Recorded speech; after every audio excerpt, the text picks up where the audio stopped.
A'udzubillahi minasyaitonirrajim. Bismillahirrahmanirrahim. Assalamualaikum warahmatullahi wabarakatuh. Alhamdulillah rabbil alamin.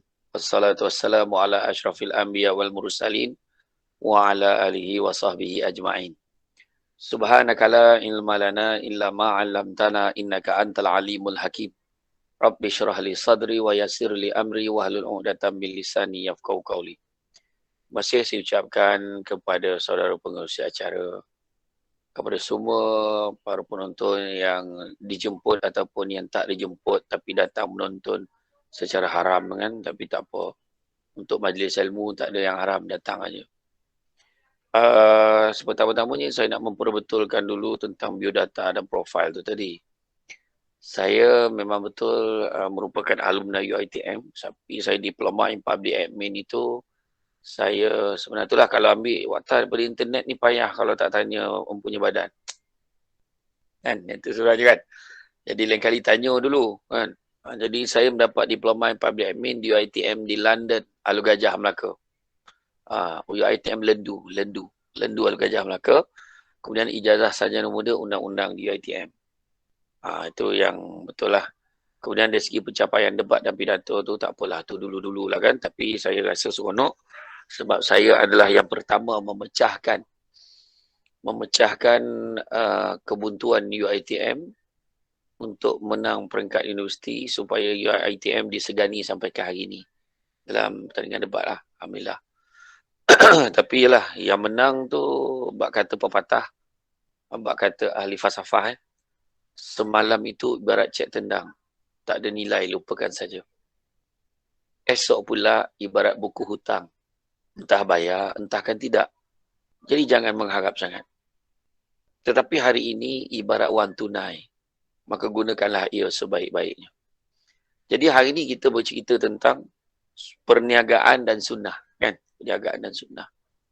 Jadi ada orang nak berniaga, ada orang dia suka berniaga sebab dia suka duit hari-hari. Ada orang pula dia berniaga sebab dia tak ada pilihan. Dah dia ambil business studies, dia kenalah berniaga, dia kata. Ada orang tu pula, dia dah terlibat dalam bidang perakawanan, dia rasa berniaga tu dia boleh tolong kira. Dia fikir macam tu. Kalau kita melihat kepada aspirasi UiTM, tidak sewajarnya kita berfikir sedemikian. Sebab UiTM memperlengkapkan setiap student, setiap warganya untuk belajar pelbagai subjek, tidak hanya disiplin subjek yang diambil. Macam saya ambil diploma public admin, saya belajar statistik, saya belajar account, saya belajar tentang sains politik, saya belajar juga tentang pelbagai perkara, isu-isu semasa Asia Tenggara, dalam negara, local government, belajar tentang undang-undang, law of agency, bailment dan sebagainya, semua kita belajar. Sebab apa? Nak memperlengkapkan kita menjadi manusia yang berkeupayaan dalam semua segi. Dan bila kita keluar, kita boleh buat apa juga, termasuklah berniaga. Dan bila kita sebut tentang perniagaan ini, kita cerita pula pasal sunnah. Sunnah ni apa? Apa yang cerita pasal sunnah? Kan? Bila cerita pasal sunnah ni, contohnya macam malam ni.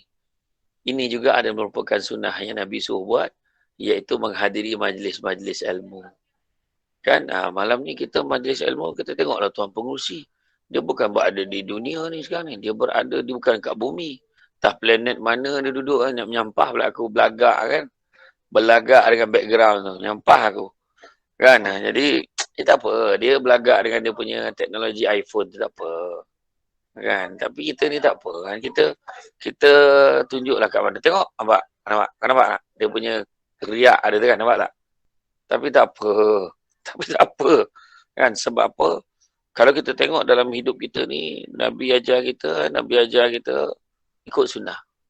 Nabi kata, bila aku tak ada besok, kan, bila aku dah tiada nanti, aku tinggalkan kalian dengan dua perkara. Barang siapa yang berpegang kepada kedua-duanya, nescaya dia tidak akan tersesat selama-lamanya. Iaitu Al-Quran dan sunnahku. Al-Quran kita tahulah segala peraturan, kisah Nabi, orang kata penghayatan dan pengajaran kita boleh ambil kat sana. Tapi dalam sunnah Nabi pula, dia memperlengkapkan lagi. Kan, tentang caranya menerangkan apa yang ada di dalam Al-Quran. Jadi sunnah Nabi ni macam berniaga lah, kita tengok berniaga. Ramai orang berniaga. Tapi adakah semua perniagaan itu ikut sunnah Nabi? Meniaga burger. Tapi sos kedekut itu bukan ikut sunnah. Berniaga nasi lemak. Kan? Tapi sampai kesudah rasa macam nasi putih. Kan? Jadi macam mana? Dia berniaga nasi bajet. Itu ada. Sebab apa nasi bajet ni dia nak tolong orang yang tak ada bajet. Macam pelajar-pelajar UiTM kan. Time-time macam ni tengah tak ada bajet lah ni. Tengah-tengah bulan ni. Kan? Dia baru minta duit dengan mak dia tu. Kan? Mak dia belum bank in lagi duit bulan ni. Contoh kan. Duit PTPTN dah tak tahulah. Dalam tempoh PKP ni tak tahulah kan. Tapi apapun kita nak tengok. Apakah amalan yang Nabi buat? Maknanya sunnah Nabi ni termasuk juga diam Nabi, termasuk pengakuan Nabi, termasuk juga perbuatan Nabi. Jadi dalam berniaga ni macam mana kita nak cerita kan? Rasulullah SAW ni merupakan seorang ahli perniagaan yang sangat hebat. Pada satu ketika dulu, ketika berniaga, Rasulullah SAW memperoleh keuntungan lebih dari usahawan-usahawan lain dalam rombongan yang sama. Bila berniaga, ramai-ramai pergi berniaga, Nabi akan dapat lebih.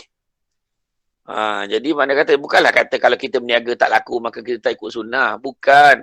Ini cerita hasil. Ya, Nabi dapat hasil lebih. Kerana apa? Sebab kehebatan Rasulullah SAW dalam perniagaan. Strategi dia macam mana. Itu cara Nabi.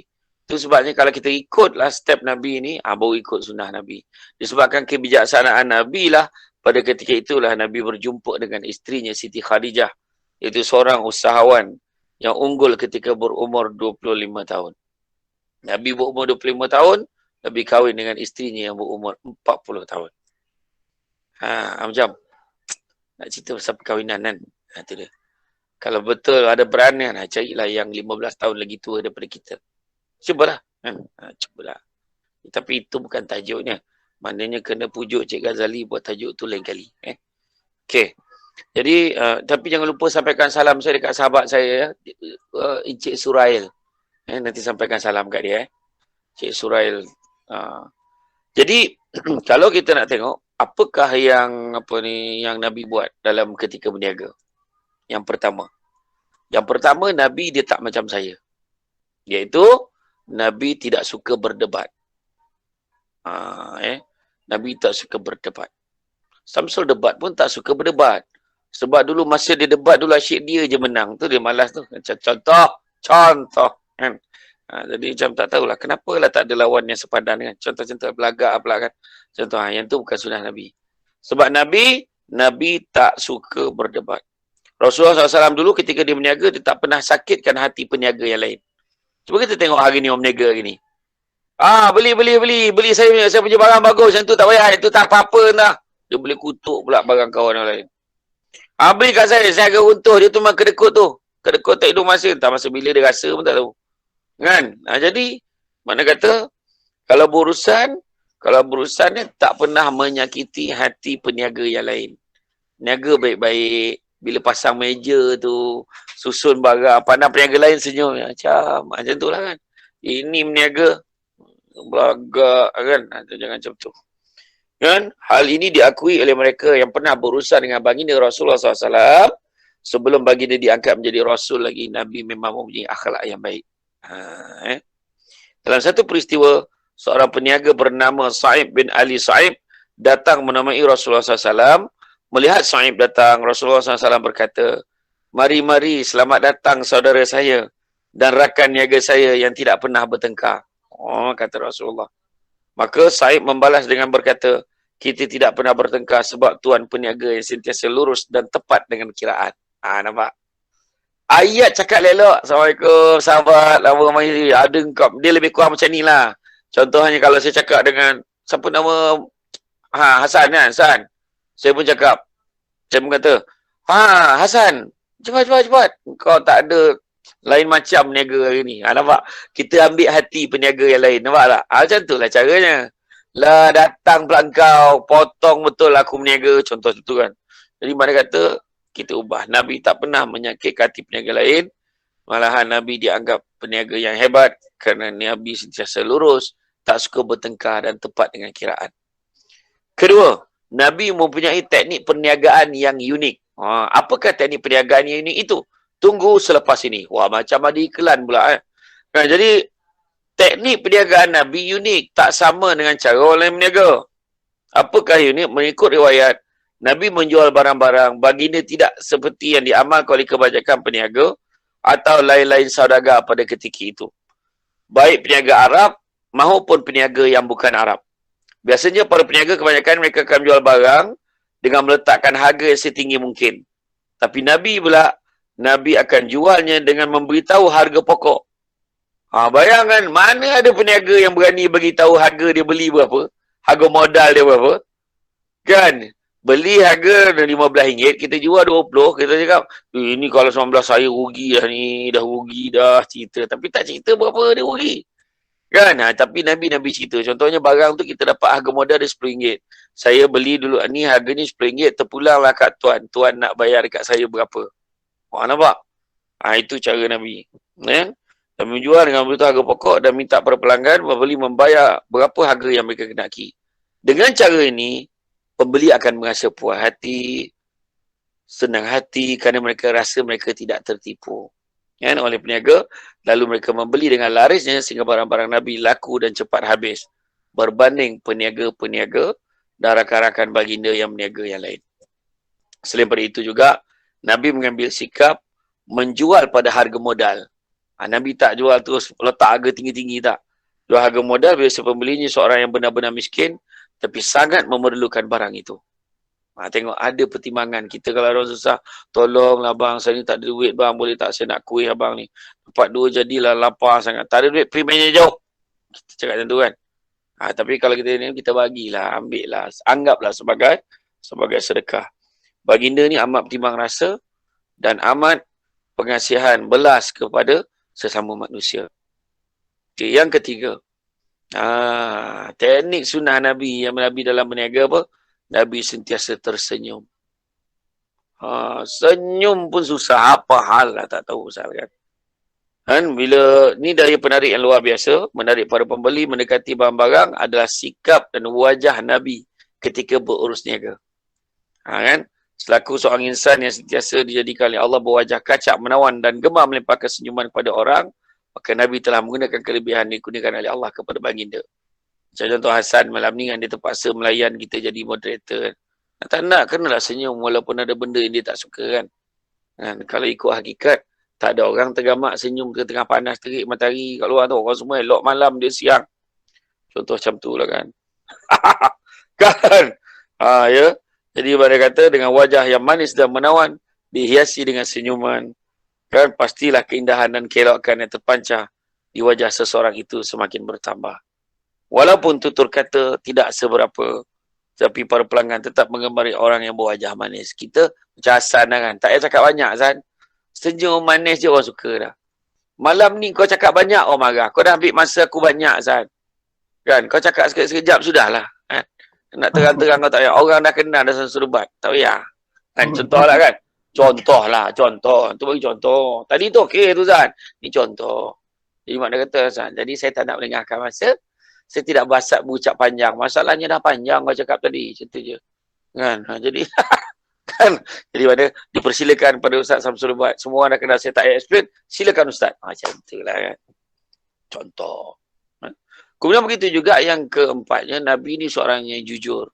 Jujur, baginda bersabda, peniaga yang dipercayai dan beramanah akan bersama para Nabi, orang-orang yang dapat dipercayai dan orang-orang yang mati syahid. Hadis riwayat Imam At-Tirmizi. Maknanya, kita kena jujur dalam berniaga. Jangan tipu timbangan dan sebagainya. Dalam konteks ini, kejujuran ditekankan kerana kejujuran merupakan antara elemen terpenting dalam berniaga. Ketika berbincang mengenai perniagaan seorang Islam, kita sebenarnya sedang membincangkan satu konsep perniagaan yang membangunkan hubungan kepercayaan antara pelanggan dan juga antara pelanggan dan peniaga. Sebab bila kita jujur, orang akan percaya dengan peniaga dan dia akan dapat meneruskan kelangsungan, perniagaan akan menjadi baik. Kan? Pada satu hari Rasulullah SAW berjalan di kawasan pasar di bandar Madinah. Kemudian baginda lalu di hadapan seorang peniaga menjual buah-buahan yang dilonggok-longgokkan. Rasulullah memeriksa buah-buah itu dengan masukkan tangannya ke dalam satu longgokan. Rasulullah menarik tangannya keluar dan menunjukkan jarinya yang basah pada peniaga itu. Apa ini wahai saudara? Tanya Rasulullah. Terkena hujan tuan, kata peniaga itu. Mengapa saudara tidak letakkan buah-buahan yang basah itu di sebelah atas supaya orang dapat melihatnya, kata Rasulullah. Kemudian baginda berkata lagi, barang siapa menipu, dia bukanlah pengikut aku. Nampak tak? Dia cuba sorokkan yang basah-basah yang tak elok tu duduk tak bawah. Kononnya nak sorokkan kan? Jangan. Kan, meniagalah seadanya. Maka dengan tegas, dan dengan maka Nabi sebut, barang siapa menipu, dia bukan pengikut aku. Mustahak tu, ingat tu. Jangan kita menipu dalam berniaga. Yang kelima, tidak bersumpah palsu. Betul, janji, sumpah ni barang tu terbaik ni. Macam tu kan. Jangan sumpah-sumpah. Kan? Dengan tegas Rasulullah SAW mengecam amalan perdagangan yang dipenuhi dengan tipu daya. Dengan tegas, Rasulullah SAW mengecam amalan perdagangan yang dipenuhi dengan tipu ini, apatah lagi sampai bersumpah palsu, mengandungi uzur riba atau berbisnes di pasar gelap, sebab modal menjalankan bisnes seperti itu tak sahaja merugikan orang lain, tapi juga akan membuatkan perniagaan yang dijalankan itu tidak lancar. Begitu juga, sebagaimana tegaskan Rasulullah SAW dalam sebuah hadis, penjual dan pembeli memiliki hak memilih selama belum berpisah. Mana selagi mana dia belum tinggalkan tempat tu, dia masih lagi boleh pilih. Masih boleh tukar. Ingat tu. Dan apabila mereka jujur dan mahu menerangkan keadaan barang, mereka akan dapat berkat dan jual beli mereka. Dan jika mereka bohong dan menutupi kecacatan, barang akan dihapuskan keberkatan jual beli mereka. Hadis riwayat Muslim. Maka Rasulullah SAW mengajarkan kepada kita supaya sahabat tidak mengamalkan sumpah palsu. Betul, confirm, sesumpah. Ni buah ni baru petik semalam. Rumah bapak saudara saya. Wahal, dia beli kat pasar biasa je. Kan? Jadi mana kata dalam penipuan ini tak boleh. Dosa. Yang keenam, lembah lembut, sabar. Cuba tengok orang dah terkena kan kejap siang, kejap kat planet, kejap apa. Dia nak marah tak boleh. Dia senyum je lah, senyum. Itulah sabar. Kan? Macam mana kan? Baginda Rasulullah SAW sentiasa mengamalkan sikap baik hati, lemah lembut ketika menjalankan perniagaan. Jabir telah meriwayatkan bahawa Rasulullah SAW telah bersabda yang bermaksud, Allah SWT mencucuri rahmat kepada orang yang berbuat baik ketika ia berjual, ketika ia membeli, dan ketika ia membuat tuntutan. Jadi makna kata, kena jaga elok-elok lah. Kena jaga elok-elok. Dalam hal ini, kita kena berlemah lembut, cakap yang baik. Terutamanya orang perempuan yang tengah ikuti live ni. Orang perempuan jangan selalu sangat cakap, aku ni mulut dia jahat, hati baik. Jangan nak mengada lah. Kalau dah hati baik, mulut pun kena baik. Apa yang tersebut kat mulut tu sebenarnya terbit daripada hati. Jadi tolong jaga. Allah SWT mencucuri rahmat pada orang berbuat baik ketika ia berjual, ketika ia membeli, dan ketika ia membuat tuntutan. Yang ketujuh, bukan mengejar harta dunia semata-mata. Ingat tu. Peniaga bukan sekejap nak kejar kekayaan, nak beli Toyota Alphard, nak beli Camry, nak beli Harley Davidson lah, apalah, motorbike dan sebagainya kan. Tapi sebaliknya, kita lihat bagaimana Rasulullah SAW bekerja keras mencari kehidupan yang halal. Baginda menjalankan perniagaan bukan saja untuk menyembah, bukan hanya untuk menyara kehidupan baginda, tapi juga untuk mengukuhkan potensi baginda agar orang yang kaya tampil ke hadapan untuk menghulur modal mereka untuk digunakan oleh baginda bagi tujuan perniagaan. Maka muamalah seperti inilah amat digalakkan oleh Islam, dan terdapatnya unsur bantu membantu di kalangan mereka yang berada dan tidak berada. Mana yang kaya tolong yang miskin, yang miskin pula dia tetap buat yang terbaik sebab dia berniat berazam. Yang miskin berazam, satu hari nanti aku akan jadi orang yang berjaya, aku pula nak bagi dekat orang. Macam tu. Kemudian yang ke-8-nya fasih. Fasih dalam berkata-kata. Rasulullah SAW merupakan seorang peniaga yang mempunyai kefasikan dalam kefasihan dalam tutur katanya.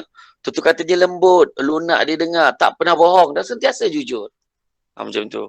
Oleh itu tak heranlah apabila baginda mengenalikan perniagaan harta Siti Khadijah, apa yang berlaku, baginda memperoleh keuntungan yang banyak. Terdapat sebuah hadis yang menceritakan kefasihan baginda yang telah diriwayatkan oleh At-Tirmizi dari Sayyidatina Aisyah yang bermaksud, adalah Rasulullah SAW berkata-kata dengan perkataan yang terang serta jelas lagi tegas, dapat difahami oleh setiap orang yang mendengarnya duduk bersama baginda. Jadi tuan-tuan dan puan-puan sekalian, itulah hebatnya akhlak Nabi. Dan kalau boleh saya kongsikan yang ke-9, keuntungan maksimum adalah adalah mungkin. Bukan mustahil tau, mungkin. Itu sebab Nabi walaupun ada ustaz penceramah yang menyatakan untung hanya boleh diambil sekitar 30% saja ada kan. Cuma 30% saja. Namun kata-kata Rasulullah SAW lebih utama untuk kita jadikan pegangan. Iaitu yang bermaksud dia kata di tangannya ada seekor lagi kambing dan wang sejumlah 1 dinar. Sahabatku datang kepada Rasulullah dan kemudian menyatakan apa yang telah beliau lakukan, iaitu menjual dengan cara begitu. Ya? Rasulullah SAW tidak berkata apa-apa, melainkan mendoakan agar sahabat itu mendapat pendapatan yang penuh dengan keberkatan dan perniagaan yang dilakukan. Ada satu lagi hadis sahih dari riwayat Abu Daud di mana Rasulullah SAW ditanya mengenai mengapa tidak ditetapkan keuntungan maksimum kawal kadar keuntungan. Antara Rasulullah SAW menyatakan itu satu kezaliman untuk para peniaga. Tepat sekali. Dan cuma yang dilarang adalah menyuruhkan barangan keperluan asasi manusia pada ketika permintaan mendadak. Begitu juga dijual dan kemudian dijual kembali apabila harganya dinaikkan. Ataupun bila pihak pemimpin menetapkan satu perkara, maka kita wajib mematuhinya. Oleh itu, marilah kita contohi cara-cara bisnes Rasulullah SAW yang akan memperoleh pahala kerana mengikut sunnah baginda dan berbahagialah di dunia dan di akhirat. Jadi, sebelum buat kesimpulan, kita tanya kalau-kalau ada soalan. Saya nampak tadi ada yang appear kat soalan. Tu tengok. Ustaz. Ya Ustaz, baik Ustaz. Yang Ustaz kata tadi, salah satu perkongsian Ustaz tadi, kita berniaga ini bukan semata-mata untuk keuntungan. Tapi kita kena ingat, jangan sampai mencari keuntungan itu sampai melanggar hukum ataupun syariat yang telah ditetapkan dalam Islam. Okay, jadi macam Ustaz kata tadi, jangan banyak cakap, kita buka soalan kita pada hadirin hadirat, muslimin muslimat sekalian. Jadi kalau ada persoalan boleh tanyakan. Ustaz, sebelum itu Ustaz, saya mohon Ustaz, andai kata nanti ada soalan yang mungkin di luar topik ataupun kurang berkenaan topik kita pada ini, mohon Ustaz jawab Ustaz. Boleh Ustaz? Boleh. Okey, jadi jangan tanya soalan tentang kejuruteraan, jangan tanya soalan tentang masak kan. Jadi macam Ustaz kata, kita bukalah soalan kita pada silakan. Penonton. Tadi nampak ada kau nak? Tengok ada tak dekat bahagian chatting tu, ada tak soalan? Belum ada Ustaz, semua ini apa senyum-senyum ni Ain? Kau bagi soalan lah. Aduh, senyum pula. Ya, kita buka sementara kita menunggu Ustaz. Saya ada beberapa soalan Ustaz. Okey, silakan. Yang saya kutip lah, yang saya dapat sebelum program ini. Ya Ustaz, soalan yang pertama Ustaz, berkenaan isu markup price, berapakah persentage ataupun adakah persentage yang sewajarnya yang telah ditetapkan di dalam Islam? Itu Ustaz, soalan pertama saya Ustaz. Macam inilah, dari segi markup price tadi macam saya pernah bacakan tadi, saya dah huzaikan tadi, macam mana Nabi kata, keuntungan semaksimum semuanya mungkin. Keuntungannya berapa persen, memang ada penjamah yang kata 30%, tapi kalau ikut Nabi, dia berapa persen pun dia boleh. Tapi dengan satu syarat, akad ni. Akad penting. Kita kena cerita, contohnya kita cakap, saya ni jam ni kalau ikutkan RM30 ya. Tapi saya nak untung kan, jam tu saya tengok kualiti tu, saya rasa saya boleh jual lebih. Saya kata saya nak jual hari ni RM60. Kan? Jadi RM60, boleh tak beli? Jadi dia kata, okey sanggup. Aku RM60 pun aku sanggup beli. So tak ada masalah. Kan kita tengok macam contoh macam sekarang. Macam sekarang kita tengok Hasan pernah pergi tak? Di Sabah dia ada satu pasar warisan tu. Iaitu pasar yang dijual barang-barang lama tau. Dijual barang-barang lama, dompet lama, majalah lama, botol-botol lama, barang-barang antik. Oh, ada Ustaz. Kalau ikut barang tu dah jadi sampah dah, tapi bila dibersihkan, dicuci balik, harga je tak berapa sen je kalau ikutkan harga pasaran. Tetapi orang sanggup beli dengan RM1,000, RM2,000 pun sanggup. Boleh ke tidak? Boleh, tak ada masalah. Okey saja. Tapi dah memang tu kan, permintaan ada, tak ada masalah. Yang tak bolehnya adalah menipu orang dengan harga macam tu. Contohnya kita tipu. Kita, ini barang ni bagus ni. Saya beli daripada New Zealand. Jadi kain ni kalau tak beli rugi tuan-tuan. Hari ni harga RM100. Saya jual RM80 saja. Orang pun beli. Rupa-rupanya kain tu beli dekat pasar malam di Kota Kinabalu. Contohlah kan. Jadi makna kata dalam hal ini penipuan itu yang kita kena elakkan. Dari segi markup price dan kata Nabi tadi, keuntungan maksimum adalah mungkin. Kan? Adalah mungkin. Jadi kita tak ada masalah sebenarnya kalau bab tu. Jangan kita, orang kata apa, janganlah kita anggap benda tu tak, orang kata menyusahkan. Islam ni mudah aja. Islam ni mudah. Nabi, bila Nabi bagi tahu bahawa orang kata tentang perniagaan ni bila dapat keuntungan tu, bila Nabi sebut tentang orang kata keuntungan maksimum adalah mungkin itu, maka kita cubalah buat yang terbaik kan, buat yang terbaik. Mungkin barang yang kita jual tu memang barang ramai orang suka. Contoh saya cakap macam sekarang, ramai tak, mungkin ada yang tahu jugalah. Saya sekarang berniaga, saya ada buat satu perniagaan namanya susu kambing Al-Am. Kan, saya cek market price berapa, kemudian saya upkan sikit. Sebab nak tanggung kos pekerja lah, apa semua. Macam lah kita buat kan. Dan Alhamdulillah, bila tengok barang tu, saya cuba dulu. Tengok lepas 2-3 minggu, tengok produk tu okey, ramai yang bagi feedback yang positif. Maka, saya buatlah, jual lah, tak ada masalah pun. Makna kata dalam hal ini, kita kena ingat. Bila kita berniaga, bila kita nak dapat untung, tak ada masalah. Kita markup price itu biasa. Kan? Tapi hari ni kalau kita berlawan dalam Shopee, online business, maka lagi tinggi kita naik harga, lagi susah kita nak jual. Sebab ada orang lain akan jual dengan lebih murah lagi. Macam kau orang lah buka internet, bukan kau cari yang bagus, kau cari yang murah kan. Tahu lah. Tahu dah tu macam tu kan. Jadi pada kata itulah yang saya sebut tadi. Kan orang akan kejar yang murah. Dia akan kejar yang paling, orang kata pepatah, alah membeli, menang memakai. Macam tu kan? Macam tu lah. Jadi mana kata, kadang-kadang bila orang senang sangat dapat benda tu, dia macam tak ada nilai pun kat dia. Itulah contohnya. Ya, wallahualam. Okay. Terima kasih Ustaz atas soalan yang pertama, jawapan yang pertama tadi. Okay Ustaz, kita teruskan pada soalan kedua. Okay Ustaz, apakah hukum hasil rezeki daripada perkara yang lagha? Contohnya hibur-hiburan Ustaz. Allahu Akbar, perkara yang lagha Ya, jadilah rezeki apa yang membawa kepada perkara yang haram, hukumnya adalah haram. Kan, kalau kita tengok ada satu hadis berkenaan salah seorang sahabat Rasulullah SAW yang bernama Hanzalah radhiyallahu anhu yang merasa takut dirinya telah menjadi munafik kerana beliau merasa lalai pada mengingati Allah dengan berhibur bersama keluarga beliau. Setelah sebelumnya bermuhasabah dalam majlis bersama Nabi SAW, baginda SAW bersabda yang bermaksud, wahai Hanzalah, ada masa untuk urusan keduniaan, ada masa untuk beribadah. Dan jika hati kamu sentiasa sama seperti kamu sedang mengingati Allah, para malaikat akan bersalam denganmu dan memberi salam kepadamu di pertengahan jalan. Hadis riwayat Sahih Muslim, tuan-tuan dan puan-puan sekalian. Mana kata dalam hal ini, mana kata kita sentiasa mengubah diri kita. Kan hati kita ni kena letak dengan cara yang kita nak tolak ke tepi keduniaan. Jadi mana kata kalau berniaga banyak lagi kerja lain kita boleh buat. Apa hal lah kau joget dekat tiang tu. Kan contoh berjoget dekat tiang bayar RM50 satu malam, kita kumpul duit. Tak ada faedahnya, buat dosa je. Kan, jangan benarkan badan kita menjadi tatapan orang lain. Nak kata sadar tak sadar pun kan, ni tak payahlah nak tunjuk badan kan. Kan? Imam Nawawi sebab tu mentafsirkan hadis ini, meriwayatkan kalau apa berbeza, beliau menjelaskan bahawa kita tak dituntut untuk beribadah sepanjang masa.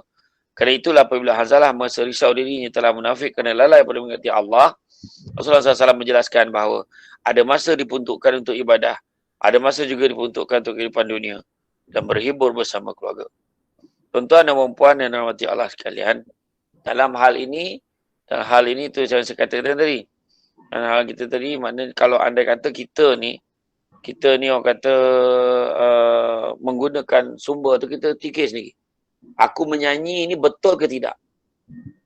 Beliau menyanyi bercampur gaul, menyebabkan akhlak orang lagi rosak. Jadi kita jangan ikut pula artis Korea, apa nama tu, BTS. Macam tu kan. Dia pula pakai baju macam BTS, berjoget macam kawan tu, menyotong macam kawan tu. Menyotong lah, ilahirullah. Kita tak tahan tu kan. Jadi makna kata jangan. Jadi sedangkan akhlak yang kita nak ikut adalah akhlak Nabi. Jadi kena hati-hati dalam hal. Wallahu alam. Masih. Terima kasih Ustaz. Oke Ustaz, kita teruskan soalan seterusnya. Soalan daripada Intan Nur Irnina Ustaz. Ustaz, bolehkah harga barang ditetapkan oleh kerajaan? Itulah Ustaz itu soalannya.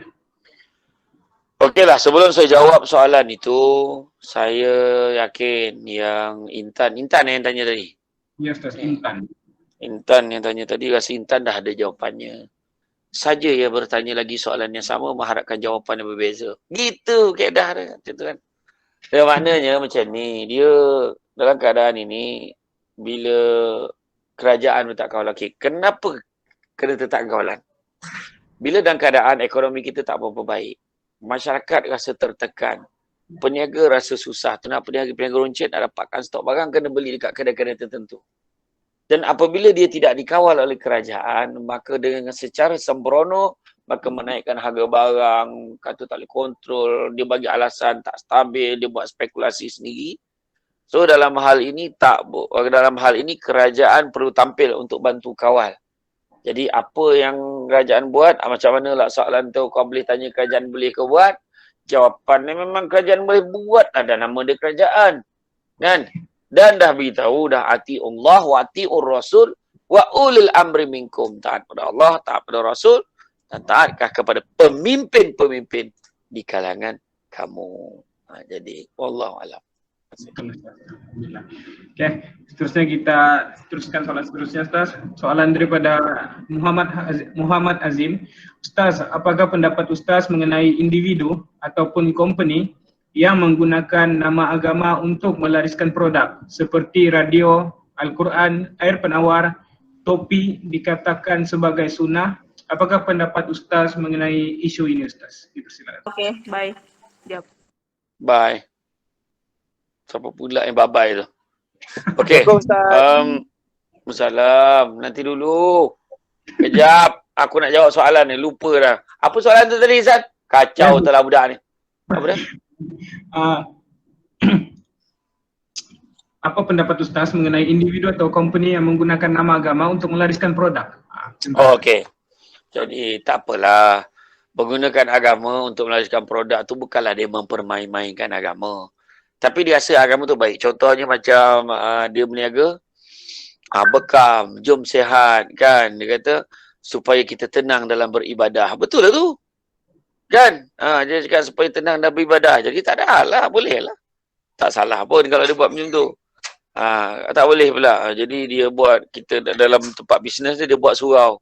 Dia kata ni saja pemain agama lah ni. Tunjuk kononnya macam dia baik sangat buat surau. Salah. Betul lah tu. Dia kena siapkan ruang untuk masalah, untuk salat dan sebagainya. Jadi mana kata dalam hal ini, kalau kita tengok orang mempermain-mainkan agama ni, siapa yang menentukan? Siapa menentukan? Bukan kita tentukan. Jadi mana kata, kita tak sah pening-pening kepala. Ikutlah sistem yang ada. Jadi mana kata, kalau anda kata dari segi orang yang yelah bab harga ni lah, saya nampak sebenarnya memang hari ini kita tertekan dengan keadaan ekonomi yang tak menentu. Keadaannya dia orang nak berniaga tapi dengan orang kata dengan masalah-masalah kan, masalah kawalan harga ni. Kena buat. Macam kerajaan kawal harga dia marah kata kan, boleh ke kerajaan kawal harga? Jawapan memang boleh lah. Kan, boleh buat. Sebab apa? Kalau tak kawal akan jadi macam mana? Bayangkan student kalau tak kawal buku nota tu, kertas examination pad tu, dia jual sampai RM58. Wah, tebal ni je. Contoh, apa rasa? Menyumpah kan? Jadi dalam hal ni kita kena kita kena tengok balik. Tanya diri kita. Kenapa kawal ni diperlukan dan bila kawal macam mana cara kita nak siapkan projek? Kan? Siapkan projek. Macam mana kita nak siapkan benda ni? Macam mana kita nak buat ni? Apa strategi kita? Yang penting strategi kena ada. Orang yang bijak sentiasa nampak jalan pada setiap masalah. Bukannya nampak masalah pada setiap jalan. Power gila ayat. Contohlah kan, contoh. Wallahualam. Terima kasih. Terima kasih Ustaz. Okey Ustaz, seterusnya soalan dari saudara kita yang menonton melalui live YouTube Ustaz. Okay, soalannya berbunyi, saya ingin bertanyakan serba sedikit mengenai e-loan. Apakah pandangan Islamic Bank yang menawarkan Islamic Hire Purchase adakah ianya telus dan bebas daripada riba? Itu saja, Ustaz. Okey, maka dia pun dah pakai nama produk perbankan Islam. Nama perbankan Islam, maka memang boleh dikatakan setakat ini disahkan mana bank-bank besar yang membuat produk perbankan Islam, memang betul lah apa yang dibuat tu. Dan bila dia buat produk perbankan Islam, maknanya tidak ada riba. Bila tak ada riba, ada ke setengah bank tu dia ganti pula dengan dia gantikan dia dengan charge perkhidmatan. Betul tak? Jadi charge perkhidmatan tu jelas, dia tak ada masalah. Yang masalahnya adalah interest rate, BLR. Dia kata, oh ni naik sikit, ni rendah sikit. Dia speculate saja. Jadi sedangkan kita jelas, kita kena jelas dengan apa yang kita ni, apa yang kita keluarkan. Jadi dalam hal ini saya nampak pentingnya kita melihat dari segi perbankan ni tak ada masalah. Bank Islam, Maybank, RHB, kan, Public Bank. So, bank besar ni, semua dah ada produk perbankan Islam. Jadi mana kalau boleh pakai, pakai. Jadi mana kata jangan risau. Cuma yang paling masalahnya, Hasan, contohnya kalau kita pergi ke bank, kita pergi bank kan? Okay, kita cek. Tolong semak. Kita mungkin akaun kita bank Rimau kan, Maybank kan? Ataupun bank Cimbank kan, CIMB Bank. Kita cek balik. Adakah duit saya ini masih lagi menggunakan sistem perbankan yang lama? Dia ada option tak? Kami ada option Islamic Banking. Tolong kira balik interest. Interest tu tolong saya tak nak duit interest tu ada dalam tu. Tolong keluarkan bagi kat saya. Kau ajar tu kan. Tak, maksudnya duit interest tu, maknanya duit interest dia kira balik semula. Rupanya dia pakai sistem perbankan yang lama, dia nak pakai convert kepada sistem perbankan Islam. Wajib cari.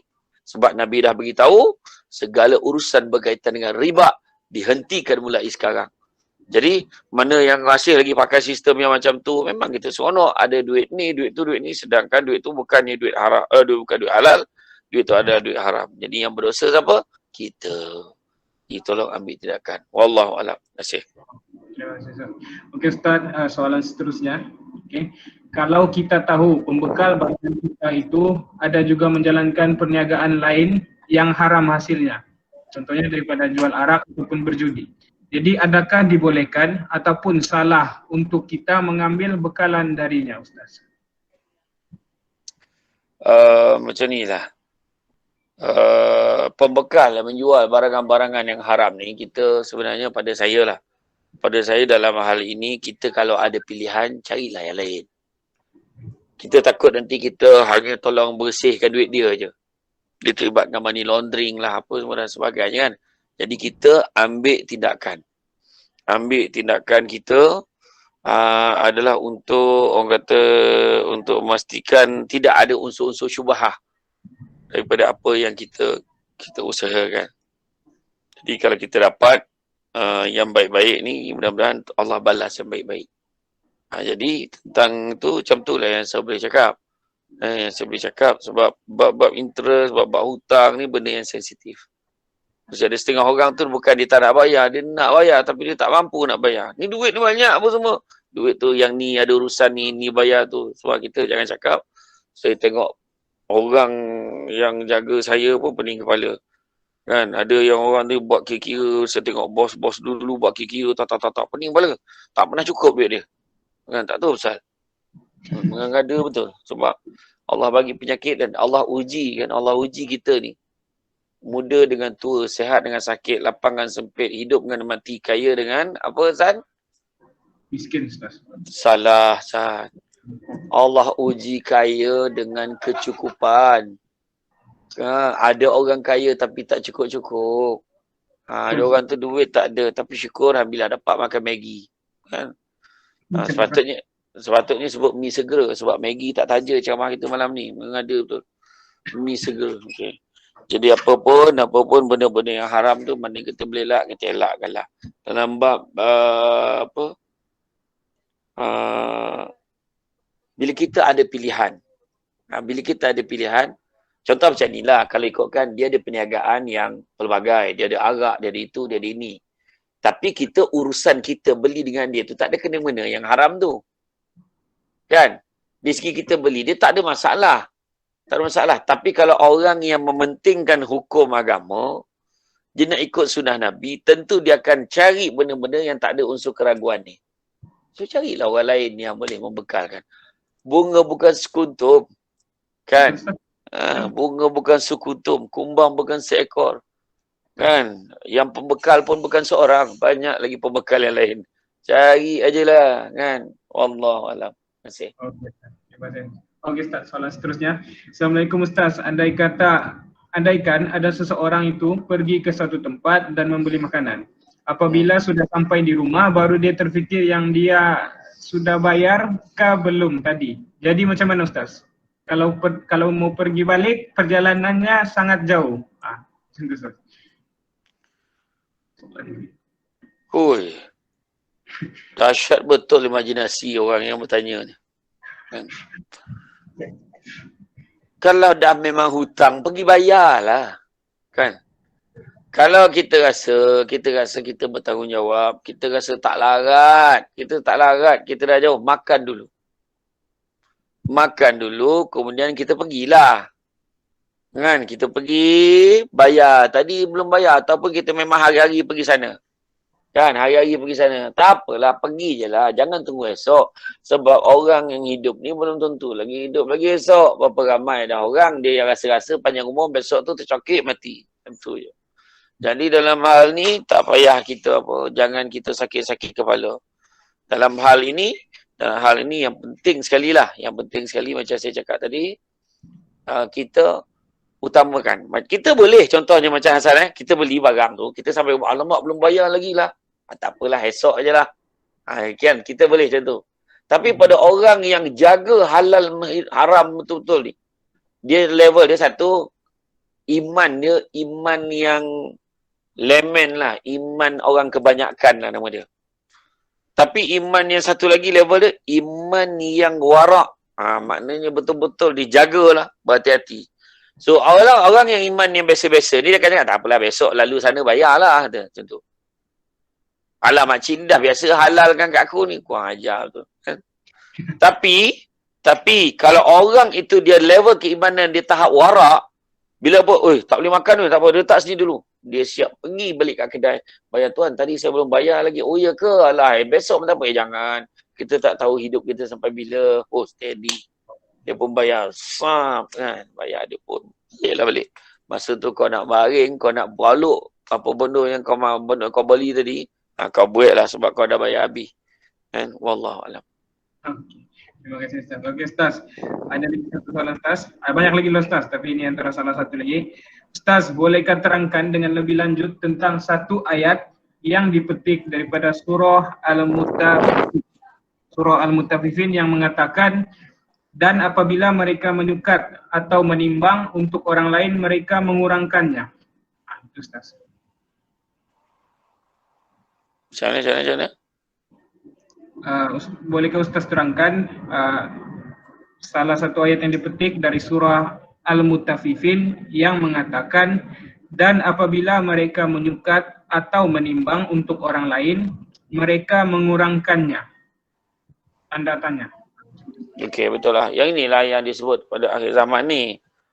Kan, ditimbang, dia boleh menipu, kan? Bila disukat, dikurangkannya. Sedangkan orang ni nak banyak ni. Sebab dia nak keuntungan kan. Dan ada orang tu pula, masak terlebih-lebih pula. Contoh dia berniaga, dia bagi bukan sikit, dia bagi lebih pun ada.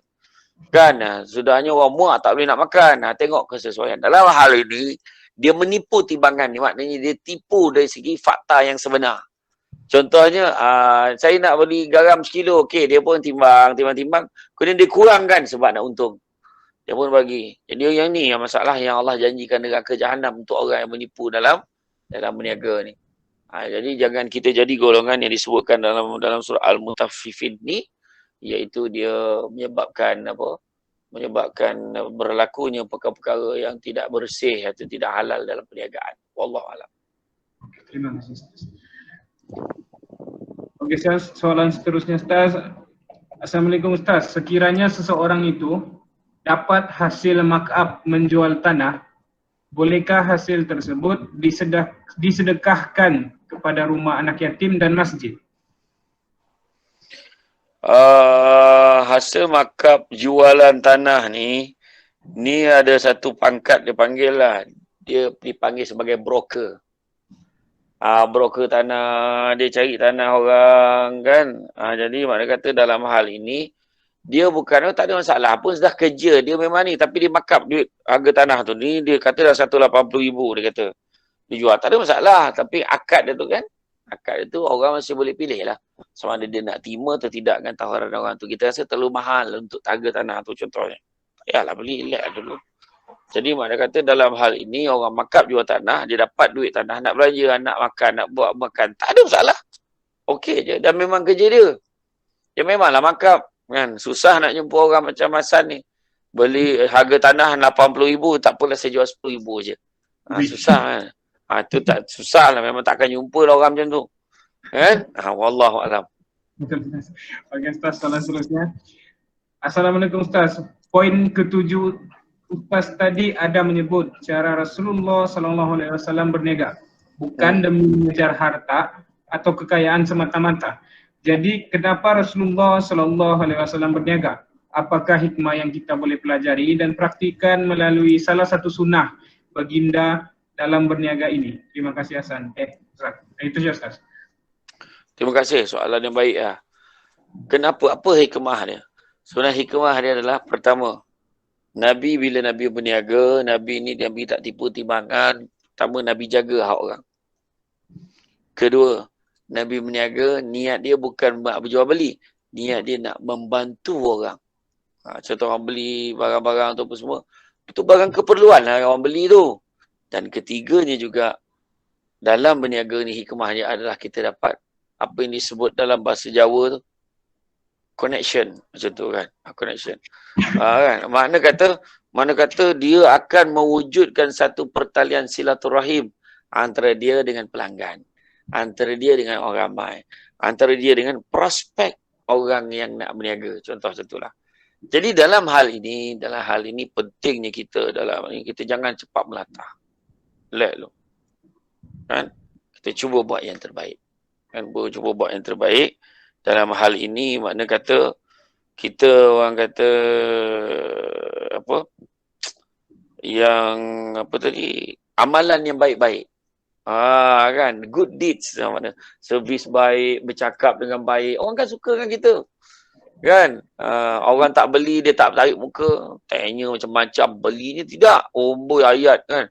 Di mana kata kita maknanya lebih baik lah. Wallahualam. Terima kasih. Okey, terima kasih Ustaz. Okay, Ustaz, ada lagi satu soalan. Okay, salam sejahtera to all respected speaker and moderators yang bertanya. Dalam perniagaan secara sunnah, kita dituntut untuk sentiasa bersikap jujur dengan pelanggan. Saya ambil contoh, jika saya seorang penjual buah apple, bolehkah saya bercampur buah apple yang baru dipetik dan buah apple yang 5 hari lepas tapi keadaannya cukup baik? Bukannya apa, kalau tiada jual apple yang 5 hari itu, rugilah saya Ustaz, takkan mahu dibiarkan.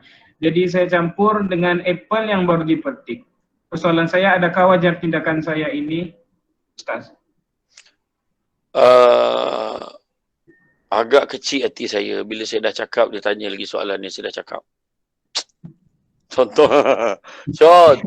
Ingat tak tadi kisah yang orang yang berniaga buah tembikai itu tadi? Ingat. Kan, kemudian dia selok. Sebenarnya tak ada masalah, memang saya bukan suruh buang. Apple yang kita jual, tapi kita ada apple yang 5 hari lepas. So kita asing kan. Kalau orang tanya, ni berapa?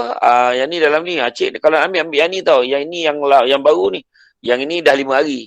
Beritahu dengan orang. Dan kalau orang terbeli juga, tak ada masalah. Ini yang menjadi masalah. Apple tu apple 5 hari. Kita campur dan kita mengaku. Kita cakap, ni semua apple baru ni. Bohong. Yang tu yang tak boleh. Itu yang tak boleh. Itu kena faham. Jadi mana kata, declare lah. Ni apple ni dah 5 hari lepas. Alhamdulillah, saya memang cari apple yang 5 hari lepas. Saya tak nak apple baru. Contoh ada pula orang macam tu. Kan, memang rezeki memang takkan berlaku lah macam tu. Tapi makna kata, yang penting jujur dalam urus niaga. Wallahualam. Ustaz, tiba di ujung program kita. Rasanya terima kasih kepada hadirin hadirat sekalian. Terima kasih juga pada Ustaz. Sama. Yang bertemu lagi dalam program yang lain. Jadi insyaAllah jaga diri, jaga SOP dan semoga ibadat kita diterima Allah Subhanahu Wa Taala. InsyaAllah, insyaAllah. topik kita pada malam ini. Terima kasih dan selamat malam.